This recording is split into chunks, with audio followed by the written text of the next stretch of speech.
She called me a parasite. On land, my father was buried under.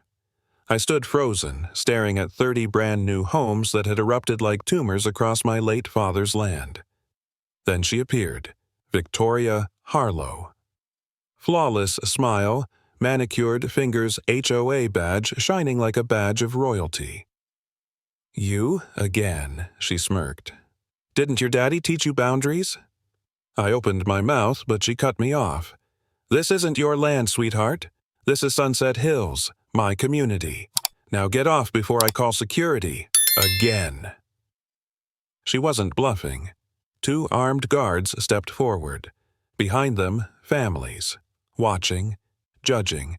She turned to them and shouted, "This man is harassing us, preying on our grief like a vulture feeding on his dead father's bones." Gasps. Phones raised. Click. Record. My face plastered on their social feeds before I could even blink.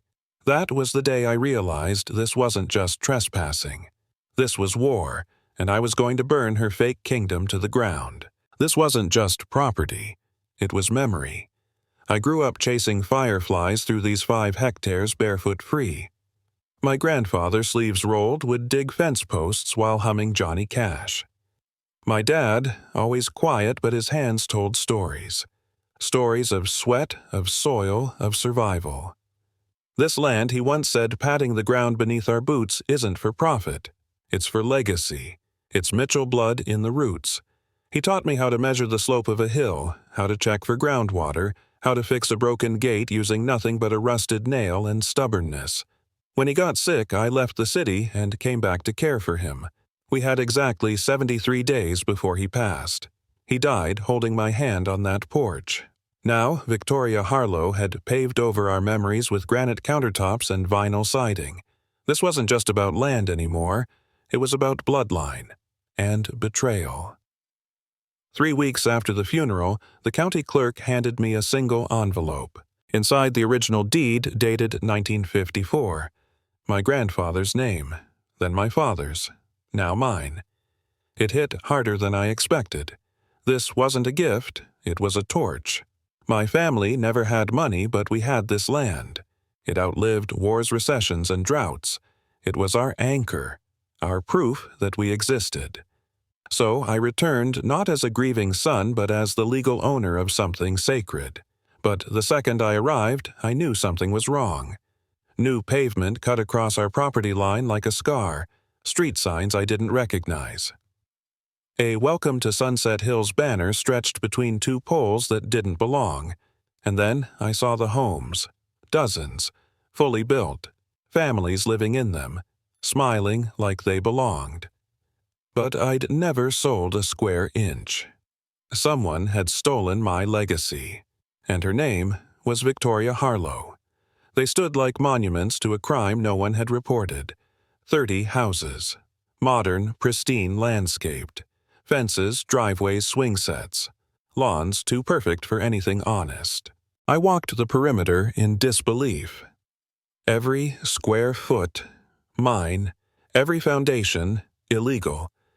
And then I saw the sign, Sunset Hills, a Victoria Harlow community. Her name printed like a signature on stolen art. I checked the county database that night. No permits, no zoning requests, no environmental reviews. Nothing. It was like these homes had appeared out of thin air. But I knew better. I'd spent years uncovering shady contractors and fraudulent builds. This was next level, a masterclass in deception. What burned the most wasn't just the fraud, it was the families living there, laughing, barbecuing on porches built over my father's grave. They didn't know, but she did.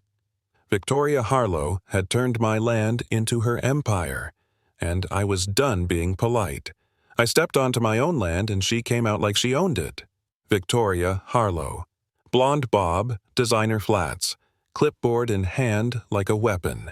"You again," she said, eyes scanning me like I was mold. I held up the deed. "This land is mine." She laughed. Loud. Cruel. "Sweetheart, that dusty paper doesn't mean a thing. This is community land now. These families, they belong. You're a parasite." My hands clenched. "I buried my father here 3 months ago," I said. Her eyes narrowed. "Well, maybe he should have left you something more useful than dirt." That hit like a punch. "You forged documents, built illegally." She stepped closer, voice syrupy. "No one cares, Ethan. They see a grieving loser wandering around like a homeless ghost. You're embarrassing yourself." Then she turned, shouted to the neighbors, "He's back! Call security." As Boots approached behind me, I realized she wasn't just stealing my land, she was rewriting reality. The next morning, my phone buzzed non-stop. 30 notifications, one group chat. I wasn't in it, but someone leaked screenshots. Victoria had sent a mass message to every resident of Sunset Hills. "Warning. A man named Ethan Carter is attempting to fraudulently claim ownership of our homes. He's mentally unstable after his father's death and has a history of threatening behavior. If you see him on the premises, call the police." Underneath her message, a photo. Me standing at the edge of my property holding a surveyor's tape and a file folder. She made me look like a predator. Comments flooded in. "He looks dangerous. Is this the guy who watches kids from his truck? My wife saw him taking pictures through our fence." I felt sick. This wasn't ignorance. This was execution.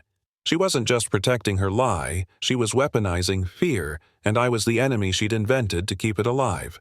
This wasn't fraud with typos. This was a city with Victoria as mayor architect and executioner, all built from thin air and greed. 2 days later, I found a certified letter in my mailbox. Gold seal, legal jargon, thick envelope. The sender, Harlow and Associates, Community Legal Defense. I opened it with trembling hands. Inside, a cease and desist. Accusations of trespassing harassment, emotional distress. Demands for $250,000 in damages if I didn't immediately vacate and cease illegal claims to Sunset Hills property. Signed at the bottom, Robert Harlow Escrido, Victoria's husband. I knew the name. I'd met him once. Civil engineer, not a lawyer, and yet here he was posing as legal counsel cloaking her scheme in intimidation. It was written to scare someone without experience. But I had 20 inspections under my belt and a Rolodex full of city contacts. Still, I won't lie. I stared at that letter for hours, my hands sweating, heart pounding. Because when someone fakes legal threats this well, it means they've done it before, and gotten away with it. I saw the flyer before I saw my face, taped to the front of a grocery store. A grainy photo me standing alone near the fence line, clutching my father's deed like a lifeline. Across the top in bold red, "Protect our families." Stop the land grabber. Beneath it, Ethan Carter is targeting Sunset Hills.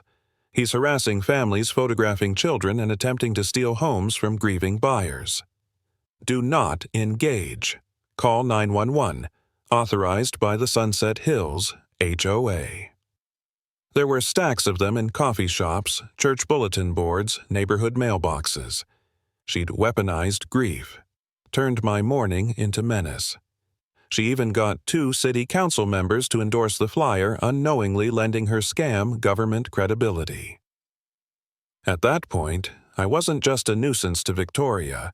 I was the villain in her fairy tale.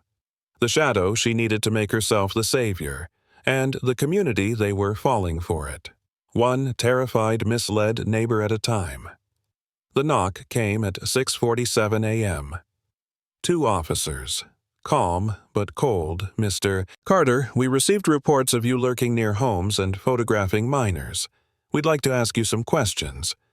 I nearly dropped my coffee. "What? That's insane. This is my land." They didn't arrest me, but they didn't have to. The damage had already been done. Victoria had convinced 3 families to file official police reports claiming I had been crouching in bushes, pointing a camera through backyard fences, and even making threatening gestures toward children. In truth, I was measuring property lines, documenting illegal builds, holding a damn clipboard and a phone. But, in Victoria's twisted narrative, I was a predator, a stalker, a man disturbed by grief and obsessed with revenge. Mothers whispered when I passed. Kids were pulled indoors. Dogs barked like I was death itself. She hadn't just taken my land. She was destroying who I was. She launched a Facebook group called Protect Sunset Hills Families, and within 48 hours it had over 2,000 members.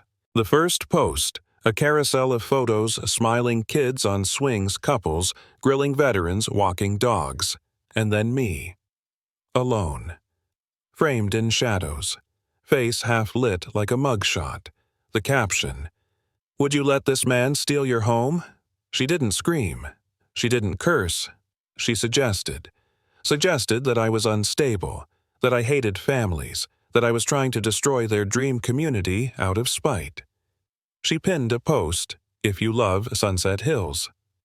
Sign the petition. Demand protection from land predators." Hundreds signed. Neighbors shared. Friends unfriended. Even people I'd never met blocked me. Within days, I became a meme. The grief grifter. They laughed. They cursed. Some even threatened violence. Victoria didn't just smear me. She erased the truth and replaced it with fear. I drove to the old oak tree at the back of the land where we buried him. No cameras, no guards. Just silence and that worn wooden cross with his name burned into it by hand. I dropped to my knees, the dirt still uneven, the memory still raw. "They think I'm a monster, Dad." My voice cracked. "She called me a predator. Said I'm feeding on your bones." I dug my fingers into the soil like it could answer me, like he could rise up and tell me what to do. I don't know how to fight her, and then I whispered what hurt most, "I think I'm losing you." For a long moment I stayed there, head bowed, fists clenched. And then I remembered something he once told me, fixing a fence in the rain, when someone builds lies on your land. You bring receipts, son. That was the moment Ethan Carter died, and something sharper was born. That night I opened a dusty file box labeled Torres, 2019, Michael Torres, old friend, former partner in investigations, now County Chief Building Inspector. I called him. "Ethan," he answered. "It's been years. I didn't waste time. Mike someone built an entire subdivision on my land. No permits, no inspections, nothing." Silence. Then, "You're serious." "Dead serious." He cursed under his breath. "Text me the parcel number." I did. "Sunset Hills," he said, reading. "Jesus, that's 30 homes." Without a single form filed, I confirmed. Michael whistled. "You just described felony-level construction fraud. You ready to blow this up?" "Not yet," I said. "First, I document everything. Quietly. Thoroughly. I want her empire to collapse under the weight of her own lies." Michael replied, grinning through the line. "That's the Ethan I remember. Let's burn her down paper by paper." The comeback had begun. And this time I was building my case brick by brick. I walked my land like a man counting sins. Surveyor's wheel in one hand, clipboard in the other, I measured every illegal inch Victoria had claimed as her kingdom. 30 houses, 28 driveways, 4 private playgrounds, 0 permits. I took photos, close-ups of foundation stamps with no approval numbers, utility poles wired without city tags, gas meters that had never passed inspection.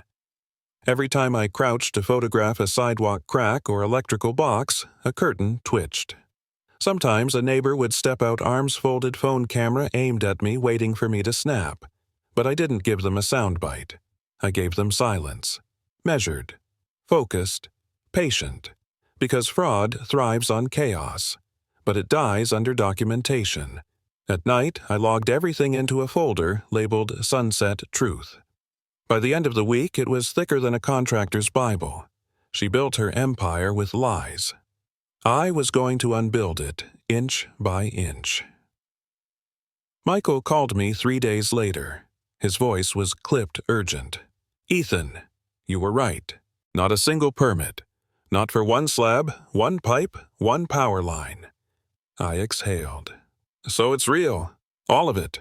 Michael's tone shifted from tired to furious. "Ethan, this isn't just illegal, it's engineered deception." She didn't forget to file. She designed a world where filing didn't exist. The files he sent me that night lit up my screen like crime scene photos, red stamps, missing dates, forged signatures looped in the same hand. Sunset Hills wasn't a subdivision. It was a hologram built on stolen ink. His team had run a full sweep of the county planning system, nothing. No foundation plans, no environmental studies, no utility clearance, no zoning variances, not even a temporary construction notice. It was as if Sunset Hills had materialized from thin air except for the fact that 30 families had paid real money to live there. "This is a criminal conspiracy," Michael said. "Millions in avoided fees, uninspected infrastructure, and a fake HOA running the whole circus." "She's got everything wired," I muttered. "But it's all fake." Michael paused, then said, "You've got the fire, Ethan. Let me bring the fuel. We weren't just going to expose Victoria. We were going to bury her in truth. I needed legal firepower, someone who didn't just practice law but hunted fraud for breakfast." Enter Sarah Kim. We met at a tiny Korean cafe off Elm Street. No small talk, just case files, black coffee, and steel in her eyes. She flipped through the folder labeled Sunset Truth in silence. Halfway through, she stopped and looked at me. "Ethan, this isn't a zoning issue. This is federal crime territory. Tell me what we're dealing with." "Wire fraud, mail fraud, racketeering, civil conspiracy. She's operating an unlicensed real estate company under the disguise of a homeowners association, and she's selling what she doesn't own." She leaned back, fingers steepled. "Every family who paid her victims, every contract void, every dollar traceable." I stared across the table, heart pounding. "You can really end this." Sarah didn't blink. Her eyes, dark precise, cut straight through the doubt in mine. "Ethan, I don't go after amateurs. I dismantle architects of deception." Sarah smiled, slow, certain. "Ethan, I don't just take people like Victoria down. I make them wish they'd never picked up a pen. This wasn't revenge. It was justice, armed and dangerous." Sarah dove into discovery like a surgeon with a scalpel.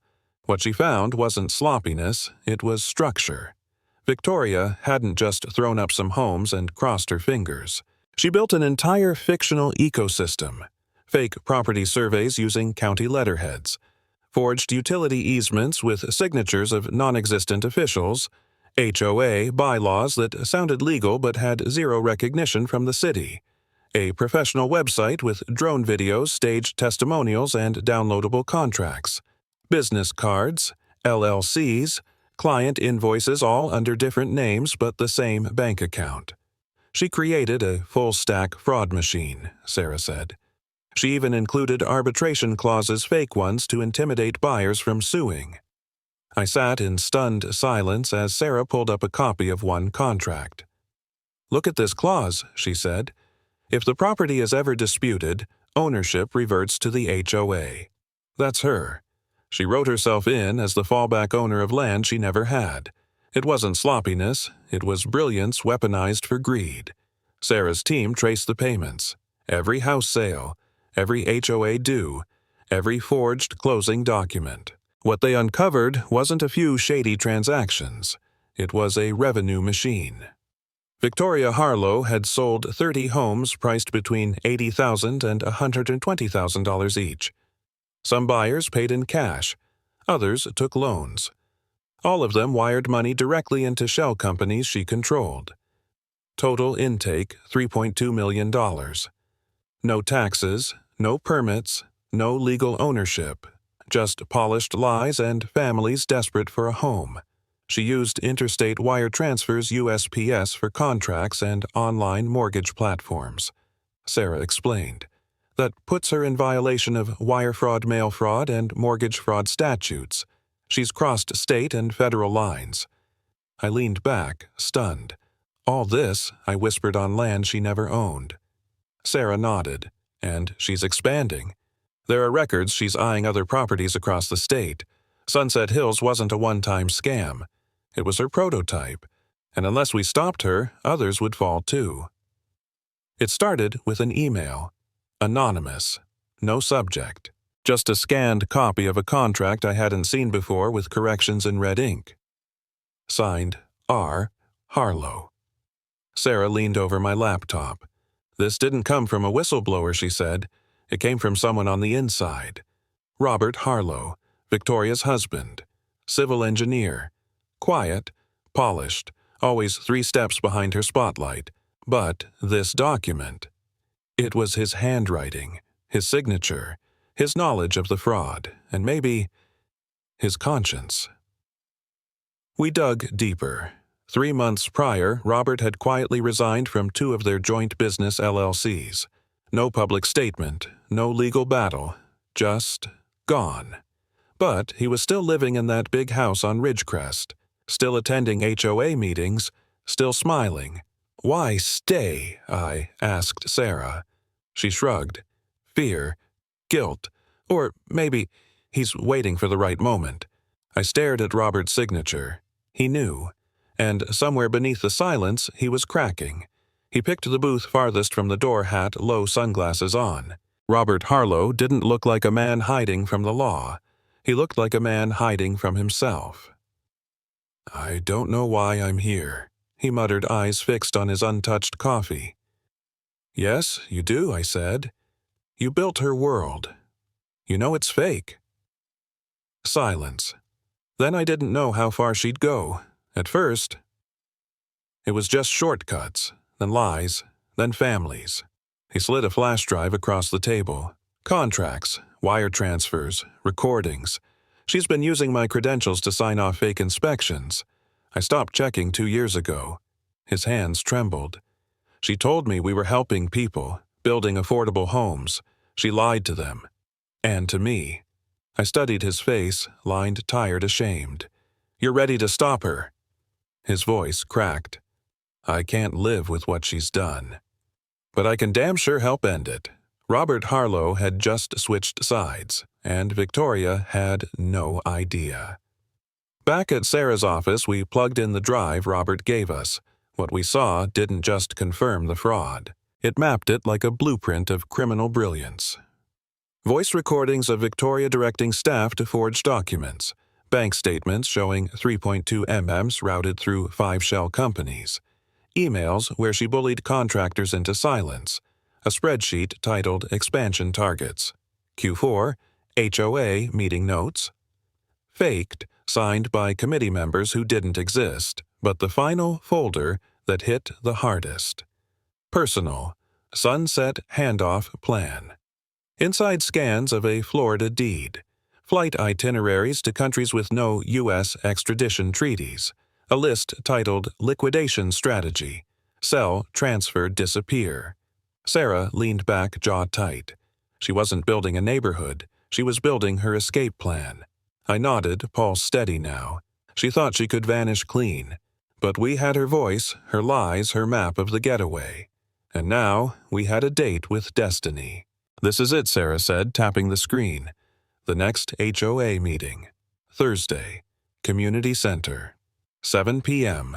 Victoria had scheduled it herself. Topic: ongoing harassment from outside threats. She thought it would be her victory lap. Instead, it would be her public execution by fact. "We go in with everything," Sarah continued.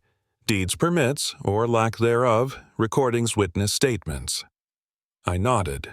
Let her speak first. Let her lie. Let her set the trap. For herself. We prepared visuals. Side-by-side maps showing the true property lines. Audio from her bribery attempt. Robert's sworn affidavit. Permit searches showing 0 filings. Tax records in my family's name for 70-plus years. Michael Torres agreed to attend. Robert would testify. Every piece of the puzzle ready. Victoria had built her empire in public view.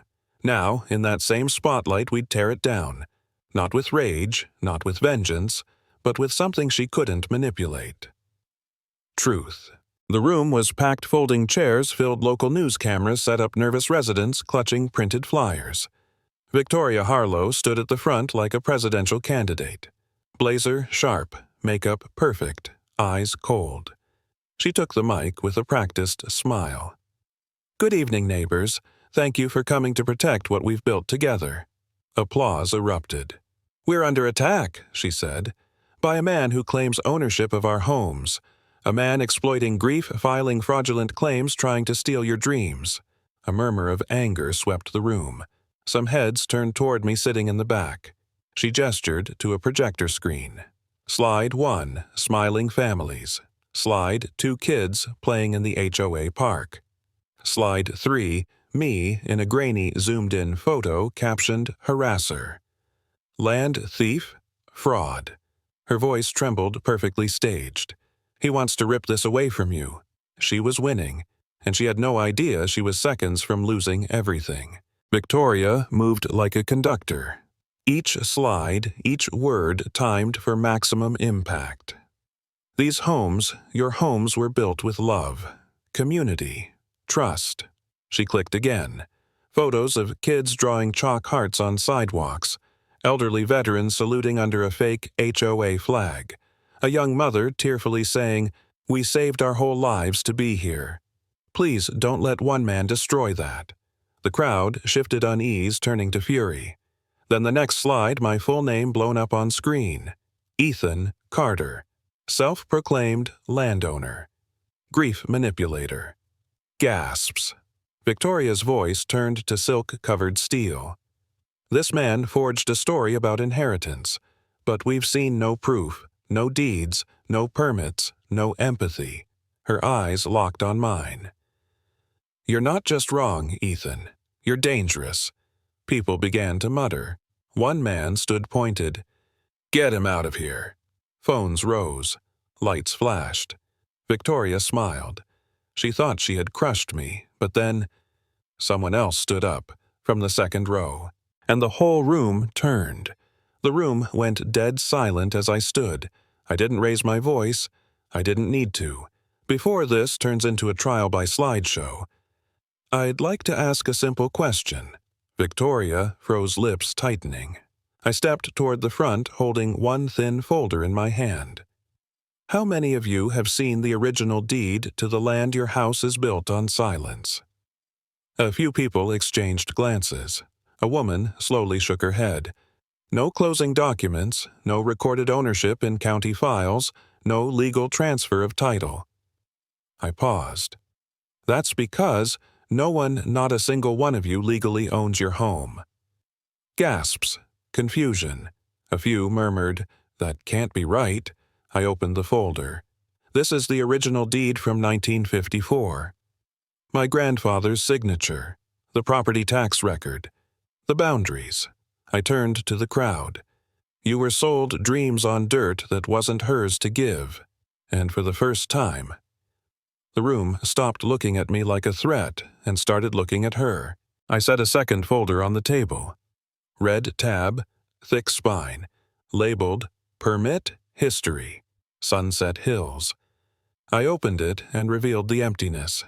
"You know how many building permits exist for this development?" I held up a blank city form. 0. The crowd shifted. Whispers grew louder. No permit for roads, no inspection approvals, no environmental studies, not even legal access to utilities. I flipped to a highlighted page. This playground, I pointed to the slide behind me, kids swinging beneath fake safety signs, built without a single foundation check. Gasps. I looked toward Michael Torres standing quietly near the back. He stepped forward and spoke for the first time. "I'm the county chief building inspector. I've confirmed everything Mr. Carter just said. Sunset Hills was built illegally, top to bottom. Now the crowd moved not just heads, but bodies." Leaning forward, shaken, and then a voice rang out. "Then what the hell did we buy?" Victoria stood frozen. And I wasn't done yet. A chair scraped near the front row. Then, slowly, deliberately, Robert Harlow stood. Victoria's eyes went wide. Her voice caught. "Robert!" He didn't look at her. He looked at the crowd. "My name is Robert Harlow. I'm a licensed civil engineer, and I'm Victoria's husband." The room held its breath. For the last 3 years, I've watched my wife operate what I now believe is one of the most sophisticated real estate fraud schemes in this county's history. Gasps erupted. Victoria stepped forward, voice shaking. "Don't you dare!" But Robert raised his hand. Calm, clear. I stayed silent. I signed things I shouldn't have. But when she began selling land she didn't own, when she forged my credentials, I started collecting everything. He opened a briefcase. Thick files, bank records, audio transcripts. Every family here deserves to know you were lied to. You were sold illusions. And tonight, those illusions end. Victoria's kingdom began to crumble, and her own husband lit the match. Robert plugged a small speaker into the laptop. He looked at me. I nodded. Then he hit play. Recording begins static. Then her voice sharp deliberate. "Michael, listen. We both know permits are just red tape. I can make this worth your while." Michael Torres's voice skeptical. "You're asking me to overlook 30 unpermitted homes." Victoria, not overlook. Just delay. Long enough for things to settle. I have families to protect. A community. We're talking a lot of money here. Pause. How much would it take to make this disappear permanently? The room exploded. Gasps. Shouting. Some people stood eyes wide in horror. Others shook their heads, mouths open. A woman near the front began to cry. Victoria didn't move. She was pale. Frozen. The microphone in her hand trembled, then slipped to the floor. The sound of her voice trying to buy silence still echoed in the speakers. She didn't lose control. She lost the illusion of control, and with it, everything else. Victoria didn't run. She couldn't. The moment the recording ended, the room erupted, phones dialing, reporters swarming, neighbors shouting her name, not in admiration, but in rage. She backed against the podium, eyes darting, lips trembling. That's when the double doors opened. 2 federal agents, dark suits, badges up. Victoria Harlow. One said loud and clear, "You are under arrest for wire fraud, mail, fraud, real estate fraud, tax evasion, conspiracy to defraud the government, and bribery of a public official." The room went still. Then someone actually clapped. Another followed. Then more. Applause. Not for punishment, but for truth. As they cuffed her, she locked eyes with me. No words, no fight. Just quiet disbelief. Like her brain still hadn't caught up with the collapse. Outside, news vans rolled in. Inside, the community she created through lies watched her dragged away, speechless. She didn't just lose her empire, she lost the story she wrote herself into, and I was still standing. In the weeks that followed, Sunset Hills was silent. No HOA emails, no threats, no more lies in the mailboxes, just questions. Will we lose our homes? Do we owe him now? What happens to our kids? I met with every family, one by one. I showed them the truth, but I didn't wave it like a weapon. You were lied to, but you're not my enemy. With Sarah and Robert's help, we created a path each family would pay a small legal fee, just enough to update the deeds, bring homes up to code, and register the land properly. They cried. They hugged. They offered meals I didn't need. One man sobbed into my shoulder. I thought I bought into a dream. Turns out, it was your father's. And in a way it was. We formed a new HOA with Robert as president.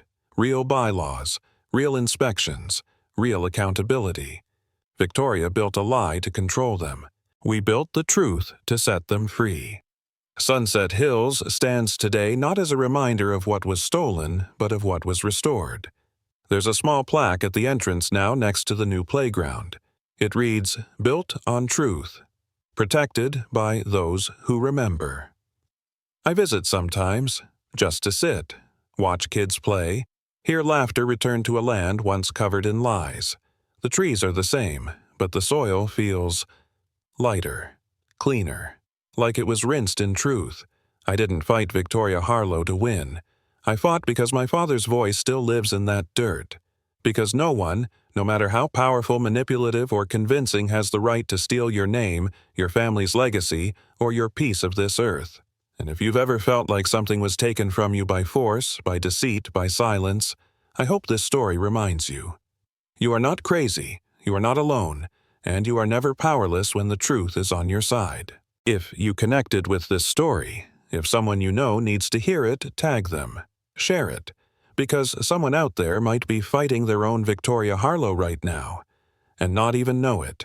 Don't forget to hit subscribe and like this video. Your support helps stories like this reach the people who need them most, and maybe, just maybe, it helps them take back what's rightfully theirs. Thank you for watching. I'm Ethan Carter, and I'll see you in the next one.